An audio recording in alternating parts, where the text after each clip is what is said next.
အောက်တန်းကြတဲ့စိတ်နေသဘောထားရှိတဲ့ပုဂ္ဂိုလ်တွေကသူ့လိုအောက်တန်းကြပြီးတော့စိတ်နေသဘောထားရှိတဲ့ပုဂ္ဂိုလ်တွေနဲ့ပူးပေါင်းနေတယ်ဒါကစိတ်ဆန္ဒမြင့်မြတ်တဲ့ပုဂ္ဂိုလ်တွေကသူ့လိုပဲစိတ်ဆန္ဒမြင့်မြတ်တဲ့ပုဂ္ဂိုလ်တွေနဲ့ပဲပူးပေါင်းတယ်ဒီနှစ်ခုကဖြောင်းပြန်ပြန်ပြီးတော့ပူးပေါင်းလို့မရ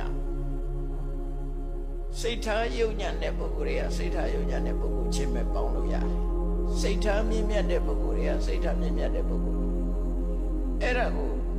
မမလို့ပြောတဲ့အခါမှာမမစာပေထဲမှာအသုံးလေးတစ်ခုရှိတယ်ကောဒေနာကောနောသမနေနာသမနောဆိုရှေးတော့သုံးကြတယ်ပေါ့နော်ခုခေတ်တော့သုံးတာနည်းတော့ဆိုတော့တဲ့ဒီဘေကကောဒေနာကောနောဆိုတာနွားရင်းနဲ့ပဲပူပေါင်းတာပဲနွားကစိတ်နဲ့မပူပေါင်းဘူးနွားချင်းပဲပေါင်းစုံခြင်းပူပေါင်းခြင်းအကြီးကနွားနဲ့ပဲပူပေါင်းသမနေနာသမနောယဟန်ကလည်းယဟန်နေနဲ့ပဲပူပေါင်းတယ်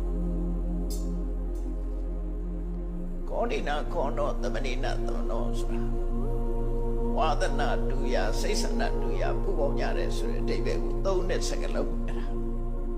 ရှင်းတော့ကတော့သုံးတတ်တယ်အဲ့ဒီရှေးစာအုပ်တွေထဲမှာပတ်တတ်တယ်ကောဏိနာခောနောသမနေနာသမနောဆို